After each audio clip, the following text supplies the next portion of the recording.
ada semacam punishment atau hukuman terhadap institusi? Nomor 48 tahun 2016 yang mengatur tentang K3 perkantoran. Jadi ada penjaminannya, Bu, ya? Ya.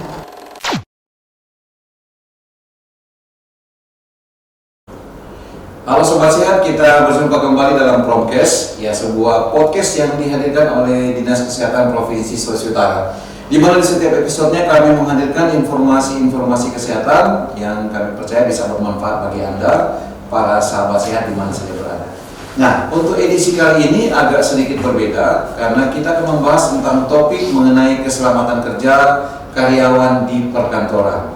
Sebagaimana yang kita ketahui bahwa dalam sebuah institusi atau sebuah lembaga, karyawan pun dijamin untuk memiliki standar kesehatan yang pasti diharapkan lebih baik dari yang seharusnya. Dan ini dimaksudkan untuk menghasilkan produktivitas yang akan menghasilkan karya-karya yang lebih baik. Dan untuk membahas mengenai topik ini sudah hadir bersama saya Ibu Patricia Kondoy, SKM MKes dari pengelola program Kesja Ordinkes Provinsi Sulawesi Utara yang akan membahas tentang topik ini, yaitu mengenai keselamatan kerja di perkantoran. Kita sapa dulu, selamat pemuda apa ini, Bu? Selamat pemuda. Pasti salam sehat ya. Ya. Oke, Bu Patricia, ini kan bicara tentang keselamatan kerja yang ada di perkantoran. Sebenarnya kalau mau dikatakan keselamatan kerja, apa pemikiran dasarnya sehingga karyawan pun harus dijamin mengenai keselamatan kerja? Ya. Jadi untuk keselamatan kerja kita ada K3. Jadi di situ ada kesehatan dan keselamatan kerja. Jadi kita dari aspek kesehatannya, kemudian dari keselamatan kerja. Nah, kalau untuk kesehatan kita tahu bersama, untuk pekerja itu harus sehat dulu baru bekerja. Kemudian saat kita bekerja itu harus mengutamakan keselamatan. Jadi untuk pekerjanya yang fokus di sini kita harus selamat dari kecelakaan kerja. Jadi untuk kesehatannya kita juga harus sehat dari penyakit-penyakit akibat kerja yang bisa ditimbulkan akibat pekerjaan yang kita jalankan. Jadi boleh dikata setiap pekerjaan itu punya resiko juga, Bu, ya. Nah, kalau misalnya khusus untuk kesehatan dan keselamatan kerja karyawan ini, dasar hukumnya sebenarnya dari apa? Ya, kalau dasar hukumnya kita ada Peraturan Menteri Kesehatan, jadi Permenkes nomor 48 tahun 2016 yang mengatur tentang K3 perkantoran. Jadi khusus untuk K3 perkantoran itu sendiri, Permenkesnya telah ada sejak tahun 2016 dan kita menggunakan Permenkes tersebut sebagai dasar hukum untuk K3 perkantoran. Jadi boleh dikata ini dijamin juga ya secara hukum. Ya.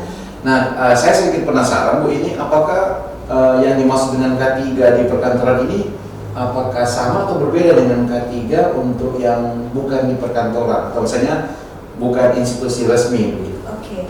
Jadi K3 perkantoran di sini karena namanya K3 perkantoran, jadi dia bisa di swasta dan bisa di BUMN atau negeri. Jadi itu sama untuk K3 perkantoran. Jadi untuk yang Permenkes 48 tahun 2016 dia mencakup semua kantor. Jadi mau dia swasta, mau dia negeri itu sudah termasuk di dalamnya. Ya, jadi sobat sehat, ternyata jika Anda seorang pekerja di sebuah institusi atau lembaga perkantoran, Anda pun wajib untuk mengetahui ya tentang kesehatan dan keselamatan kerja ini. Nah, kembali ke Ibu Patricia, Bu, kalau tujuan utamanya sendiri untuk K3 ini apa? Oke, tujuan utama dari K3 ini adalah pertama pekerjanya itu sendiri. Jadi pekerjanya itu sendiri dia harus tujuannya sehat, bugar, produktif. Jadi dia sehat, kemudian bugar dan produktif. Dia menghasilkan sesuatu di tempat kerja. Jadi kemudian salah satu juga agar pekerja itu mengalami keselamatan dalam Terlindungi. bekerja, jadi terlindungi, jadi ada protek untuk resiko-resiko kerja, jadi seperti itu Pak. Nah, ini barangkali yang menjadi pemikiran juga sama dengan Sobat Sehat. Yang menjadi penanggung jawabnya itu siapa, Bu? Apakah karyawannya atau pengelola atau manajemennya? Ya, kalau yang jadi penanggung jawab untuk K3 perkantorannya di situ, sebenarnya dia harus memiliki tim K3 perkantoran. Jadi untuk manajemennya dia ada sistem manajemen K3 perkantoran.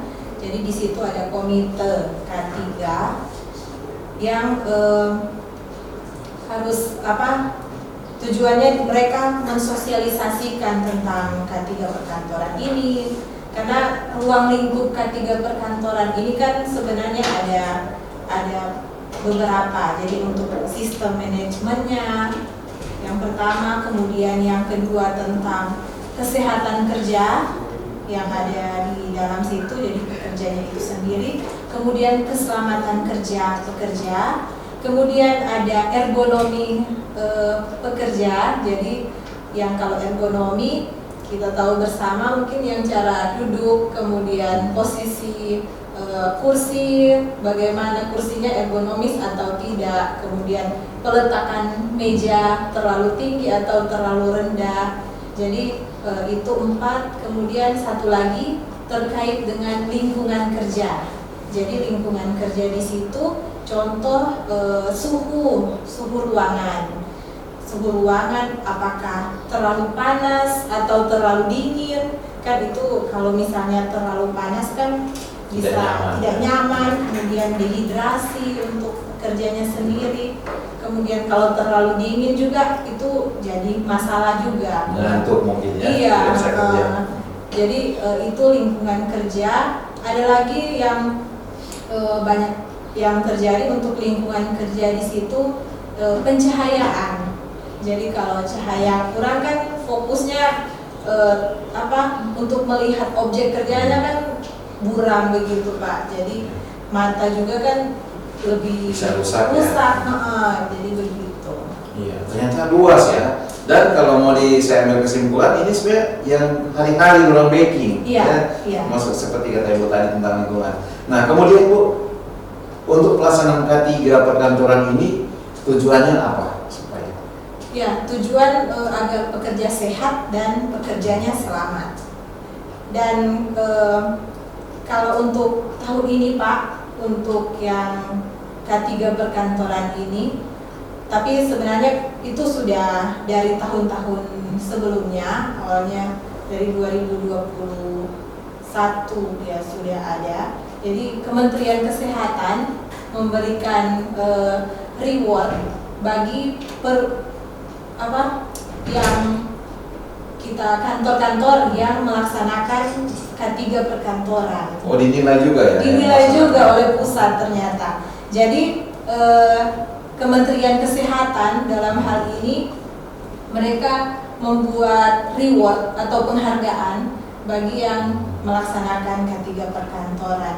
Namanya itu adalah Mitra Bakti Husada K3 perkantoran. Dan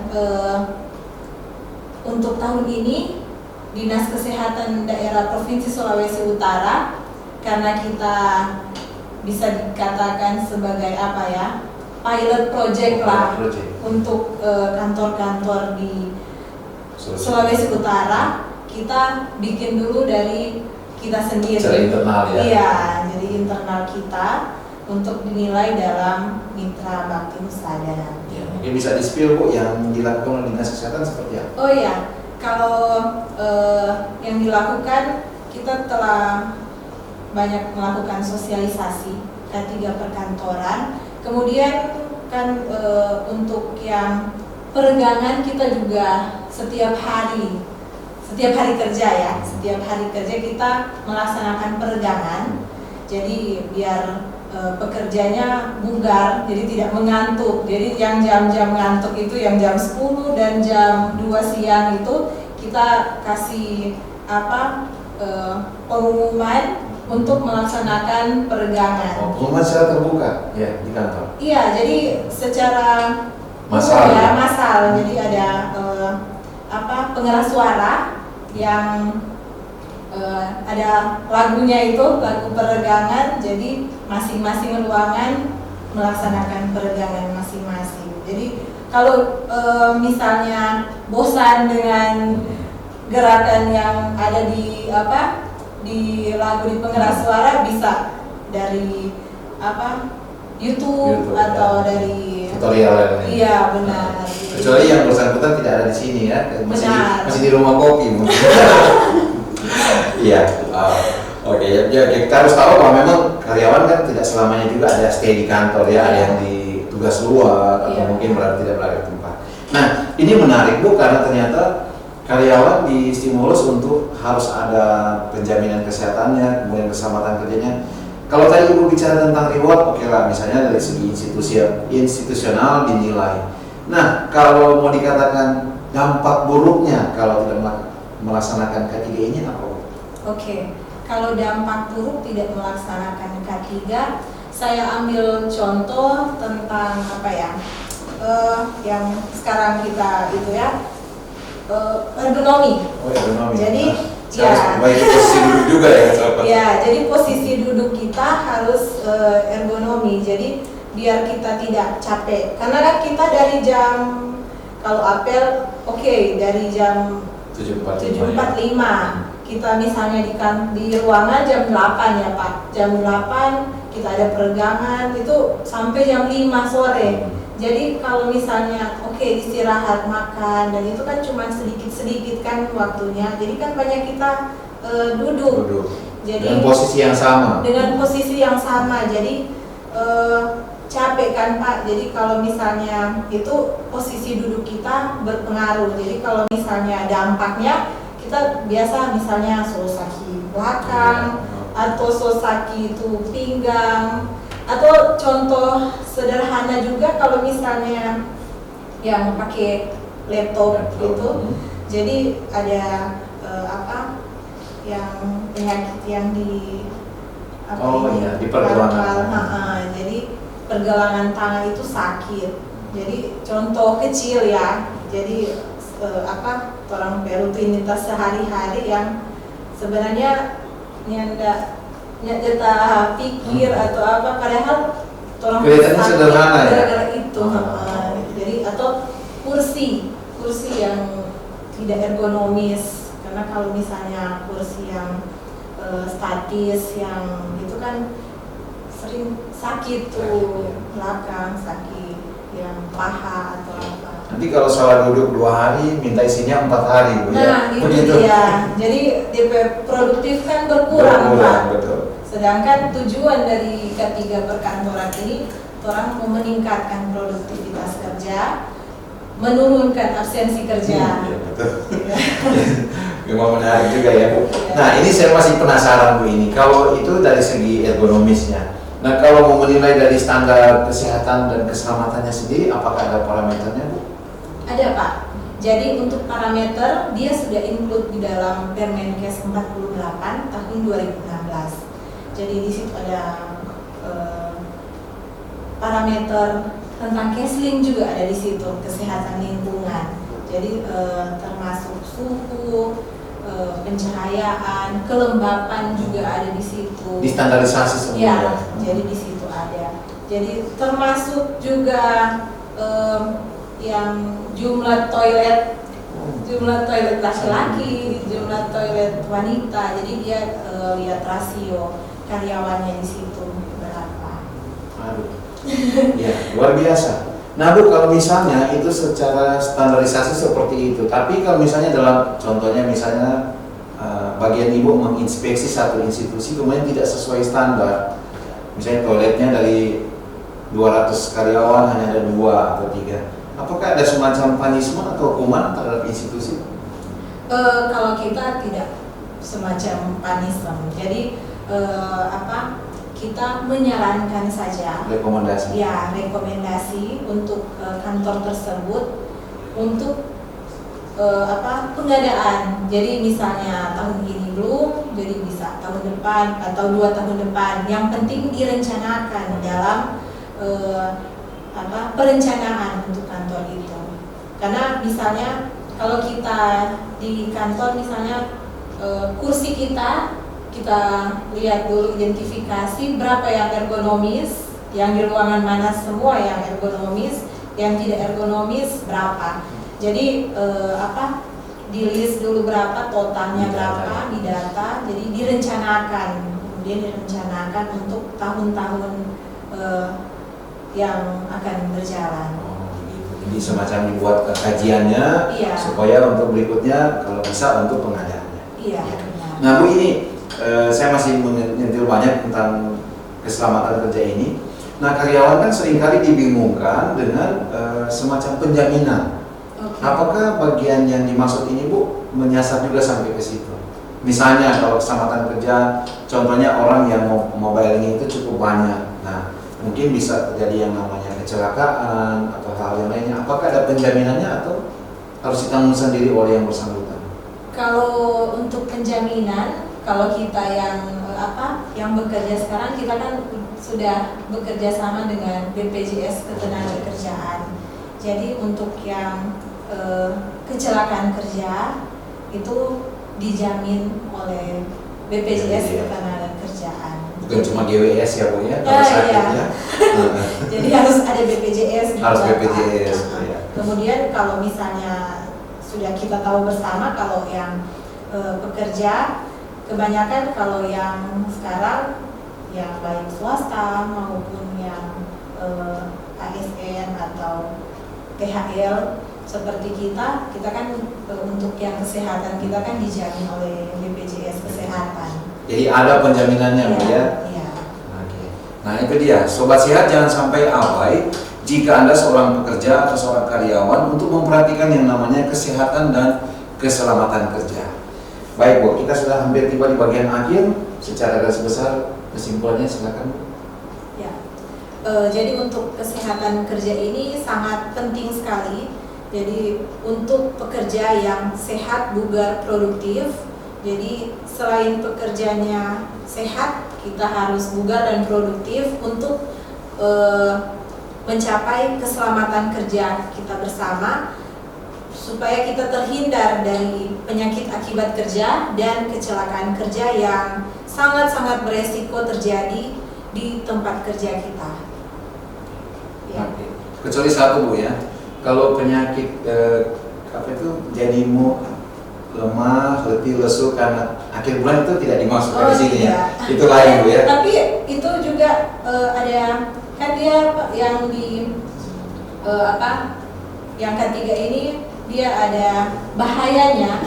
Dia kan ada bahaya stres kerja. Oh, stres kerja. Iya, jadi itu termasuk di bahaya stres kerja. Jadi untuk yang Tanggal-tanggal akhir bulan. tanggal-tanggal akhir bulan itu termasuk di stres kerja. Termasuk juga. Iya, ternyata multi sektoral ya. Benar sekali, Pak. Termasuk juga secara psikologis. Iya. Ya, baik. Terima kasih banyak Ibu Patricia Kondoi SKM MKes yang sudah menjadi narasumber kita di kesempatan kali ini dalam Promkes yang membahas tentang kesehatan keselamatan kerja di perkantoran. Baik Sobat Sehat, demikian untuk episode kali ini yang sudah membahas tentang kesehatan dan keselamatan kerja karyawan di perkantoran.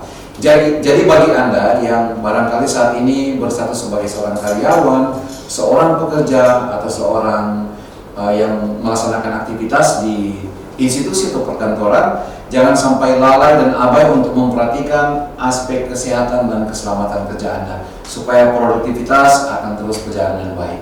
Kita akan berjumpa lagi di lain kesempatan untuk topik-topik berikutnya. Jangan lupa berpikir sehat, makan sehat, dan jalan sehat. Saya Ferdinand mengucapkan terima kasih dan sampai jumpa lagi.